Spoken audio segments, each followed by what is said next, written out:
எந்த திமுக தலைவருக்கு தமிழ் பேர் வச்சிருக்கீங்க சொல்லுங்க. கருணாநிதின்றது தமிழா சமஸ்கிருதமா சொல்லு. கருணாநிதின்ற பேர் அசாம்ல சொன்னாலும் அர்த்தம் புரியும். வீரமணின்ற பேர் சமஸ்கிருதம், உலகம் எல்லாம் புரியும். உதயசூரியன் சமஸ்கிருதம். நீங்க எழுஞாயிறுன்னு வச்சிருக்கணும் சின்னம். நீங்க பேசுறீங்களே மேடையில சுயமரியாதை சுயமரியாதை தன்மானம்னு சொல்லுங்க. தமிழ் ஏன் சுயமரியாதைன்னு சொல்றீங்க? அது சமஸ்கிருத வார்த்தையை ஏன் பயன்படுத்துறீங்க? எல்லாமே சமஸ்கிருதத்தை பயன்படுத்தி. உதயநிதின்றது என்னது? சமஸ்கிருதம். ஸ்டாலின்றது என்னது? தமிழே கிடையாது. தமிழே கிடையாது, ரஷ்ய மொழி வார்த்தையை பேசுறோம்.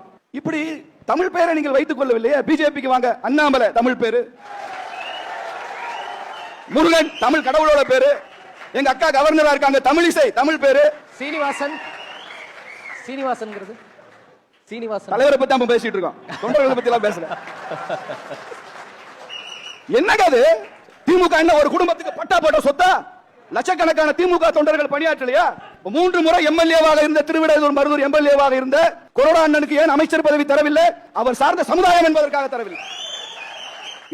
இந்த தலைப்புல எனக்கு தமிழரசன் மேல என்ன வருத்தம்னா, தொல்காப்பியம் காலம் மட்டும் இருக்கிற ஆன்மீகத்தையும் ஒரு 150 வருஷம் கூட ஆகாத வாழ்க்கை காலம் கொண்டிராத ஒரு நான் மதிக்கிற ஒரு பெரியவரை இணைச்சு வச்சு பேசுறதே தப்புங்க. இணைச்சு வச்சு பேசு. அப்ப ஈவேராக்கு முன்னால தமிழ்நாடு இல்லையா? ஈவேராக்கு அப்புறம் தானே ஈவேரா மண் வந்திருக்கணும். தொல்காப்பிய காலத்துல யாரோட மண்?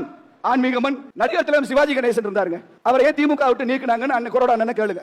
அவர் திருப்பதிக்கு போனாரு, மொட்டை அடிச்சுக்கிட்டாரு. கட்சி கொள்கையை மீறி நீ திருப்பதியில போய் மொட்டை அடிச்சுக்கிட்டதுனால உன்னை திமுக விட்டு நீக்குறோம்னு சொன்னாங்களா இல்லையா? இன்னைக்கு அதே மாதிரி ஸ்டாண்ட திமுக கார திருப்பதியில போய் மொட்டை அடிச்சா கட்சியை விட்டு நீக்குவோம்னு சொல்லி பாருங்க பார்க்கலாம். திமுகவுக்கே மொட்டை தான், மொத்தமா கட்சிக்க ஒருத்தன் தர மாட்டான். இன்னைக்கு திமுக அமைச்சர்கள், நான் மக்களை பத்தி பேசவே இல்லைங்க, திமுக அமைச்சர்கள் வீட்டு வரவேற்பறையில சாமி படங்கள் இருக்கா இல்லையா? சாம்பிராணி பத்தி குச்சியும் மல்லிகைப்பூவும் போட்டு பூஜை செய்யற அமைச்சர்கள் இருக்காங்க. கொரோனா வீட்டுக்கு மட்டும் நான் போய் பார்த்ததில்லை. பல அமைச்சர்கள் வீட்டுக்கு தெரியும், பேர் சொல்ல முடியும் என்னால. அத்தனை பேர் ஈவேரா மீது ராணுவ மரியாதை, தேசிய கொடி. நீங்க திராவிட தந்தை தானங்க, எதுக்கு தேசிய கொடி போர்த்தணும்னு ஆசைப்படுறீங்க? திமுக கட்சி கொடி தீகா கொடியில பெருமைப்பட வேண்டிய அக்கா அருள்மொழிக்கு கூட ஒரு தீகா காரன் செத்து போனா திராவிட கழக கொடி போர்த்துறது பெருமை இல்ல, மூவர்ண கொடி தேசிய கொடி போர்த்துறது தான் பெருமை இருக்கிறது என்றால் இது தேசிய மண்ணு தானே. அது என்ன தவறு?